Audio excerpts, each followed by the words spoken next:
Allô, moi c'est Monsieur Nico et aujourd'hui j'aimerais vous enseigner comment ajouter des fractions. Dans ce cas ici, ça va être des fractions propres avec des fractions impropres. Alors forcément, on a besoin de trouver le dénominateur commun, de résoudre le problème et ensuite de simplifier et même de convertir d'une fraction impropre à une fraction qui est mixte ou un nombre fractionnaire. Alors, j'écris mon nom, c'est Monsieur Nico. Et la date, c'est une bonne habitude à faire. Et je commence. Alors, je regarde l'exemple ici. La première chose qu'ils ont fait là, c'était qu'ils ont trouvé le dénominateur commun entre ces deux chiffres et ensuite ils ont transformé les deux fractions. Je vais utiliser le surligneur ici. Cette fraction ici en vert était transformée à celui-ci. Ce sont des fractions entièrement équivalentes. L'autre, je vais faire ça en rose. Celui-ci a été transformé en celui-ci. Le vert est absolument parfaitement égal à l'autre vert et le rose avec le rose. On a fait cette transformation avec des fractions équivalentes juste en multipliant le dénominateur, le nombre en bas, par le même chiffre qu'on a multiplié le numérateur. Alors dans ce cas, je vois qu'ils ont fait 4 fois 15 qui a donné 60 et 2 fois 15 qui a donné 30. Et maintenant, pour l'autre fraction, il faut trouver ce même dénominateur qui est 60. Ils ont fait 15 fois 4 qui donne 60 et 17 fois 4 qui donne 68. Là, on peut juste ajouter ces fractions ensemble si le dénominateur est commun. Commun, ça veut dire pareil, ou c'est la même chose.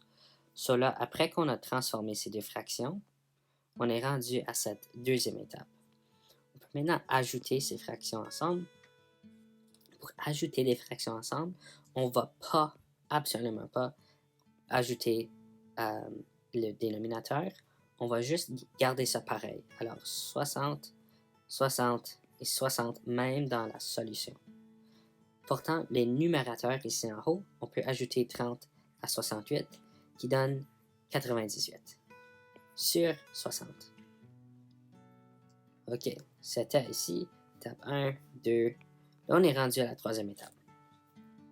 Ici, je vois que non seulement c'est une fraction impropre, mais on peut également simplifier ça. Si on regarde aux autres vidéos que j'ai faites, on a besoin de trouver le plus grand facteur commun entre ces deux chiffres pour ensuite simplifier. Alors, dans cet exemple, je vois que ça là, comme le plus grand facteur commun était 2, alors on a transformé cette fraction en divisant le dénominateur par 2 et le numérateur par 2, qui donne 49 sur 30.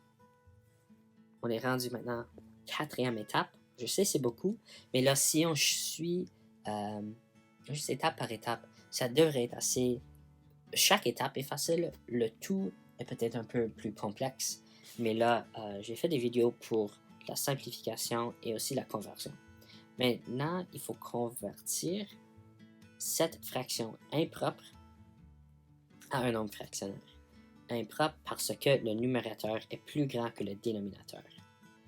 Pour ce faire, il faut diviser le numérateur par le dénominateur avec une longue division. Je vais faire ça ici dans le coin pour nous donner un peu plus d'espace. Là, j'ai 49 divisé par 30. Combien de fois est-ce que 30 va dans 49? Ça va une fois. Et maintenant, 1 fois 30, c'est 30. Je fais une soustraction de 49 moins 30 qui donne 19. Et là, je ne peux pas rentrer 30 dans 19. Alors, ça veut dire que j'ai 1 et 19 de reste. 1 R 19. Avec mon 1, je mets ça comme entier dans ma réponse finale. Et le restant, c'est mon numérateur. Alors, restant 19. J'ai 19 ici. sur le même dénominateur qu'avant, qui était 30. Voici ma réponse finale de l'addition qu'on a vue ici. 2 sur 4 plus 17 sur 15 est égal à 1 et 19 trentièmes. On va faire un autre exemple ensemble. Cette deuxième ici. Alors, la première chose qu'il faut faire, c'est de transformer ces fractions sur des fractions ayant un dénominateur commun. Alors, cette fraction ici, ça va être en rose et celui-ci en vert. Comme ça, on peut mieux voir et visualiser quelle fraction fait quoi éventuellement. La première chose qu'il faut que je fasse, il faut que je trouve le dénominateur commun. Et ça, je vais faire ça en trouvant le plus petit commun multiple, le PPCM. J'ai fait une autre vidéo sur ce thème, mais là, je vais rapidement expliquer qu'est-ce que c'est. Il faut que je trouve les multiples de 6 et de 5, puis il faut que j'identifie c'est quoi le plus petit commun multiple. Alors, les multiples de 6, c'est des bons de 6. J'ai 6, 12, 18, 24 et 30. Les multiples de 5 maintenant, oups. Les multiples de 5, c'est 5, 10, 15, 20, 25 et 30. Là, je vois, j'ai arrêté à 30 pour les deux parce que je savais que c'était le plus petit commun multiple. Souvent, les élèves me demandent, ben monsieur, comment tu sais d'arrêter à 30? Tu n'as pas besoin d'arrêter à 30. Tu peux continuer, c'est juste d'identifier le plus petit commun multiple. Alors, si tu n'es pas super confortable avec tes bons de 6 et de 5 et tu ne vois pas tout de suite que c'est 30, tu peux, avant que tu fasses les 5, dans tes bons de 6, tu peux compter 30, 36, 42, 48. Tu peux aller longtemps. Et des fois, ça ne vaut pas la peine. Alors, je dirais que tu peux toujours arrêter. Ben, en effet, tu peux toujours arrêter à un dénominateur fois l'autre. Là, tu peux arrêter là parce que tu sais ça va être en commun. Puis, en effet, c'est le cas ici. Alors, le plus petit commun multiple entre les deux, c'est 30. Puis ça, c'est 6 fois 5 ou 5 fois 6, ça donne 30. Là, il faut que je convertis ces deux fractions pour donner des fractions équivalentes avec ce dénominateur commun de 30. Alors déjà, j'ai trouvé 30. Alors je peux automatiquement mettre dans cette formule ici quelque chose sur 30 plus quelque chose sur 30 est égal à quelque chose sur 30. Sans question sur n'importe quelle addition des nombres fractionnaires ou des fractions, quand je trouve le dénominateur commun, je peux mettre ce dénominateur dans l'addition et même dans la réponse. Ça ne va pas changer jusqu'à temps qu'on va le simplifier plus tard.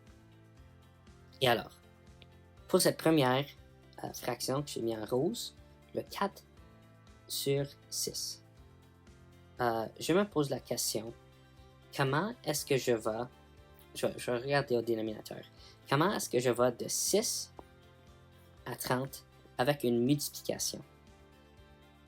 Je sais que 6 fois 5 est égal à 30. Ça, c'est la transformation que j'ai faite au dénominateur pour donner 30. Ça veut dire qu'il faut que je fasse la même transformation au numérateur. Alors, je peux faire 4 fois 5, le même chiffre là, 4 fois 5, qui donne mon numérateur dans cette deuxième fraction. 4 fois 5 donne 20.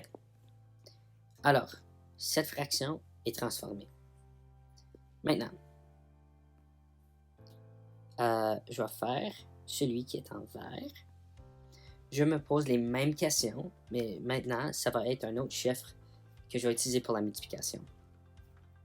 Comment est-ce que je me rends de 5 à 30 en regardant les dénominateurs? 5 fois quoi donne 30? Ben, la multiplication, je sais que c'est fois 6. Et c'est comme ça que j'ai trouvé le dénominateur. Alors, il faut maintenant que je fais 17 fois ce même nombre. Alors, 17 fois 6 est égal à quoi? Tu peux utiliser ta calculatrice. 7 fois 6 est égal à 102. Maintenant, avec le dénominateur commun, je peux ajouter les deux numérateurs.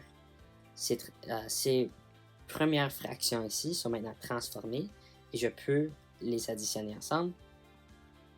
Alors, les dénominateurs restent pareils. Les numérateurs, c'est 20 plus 102.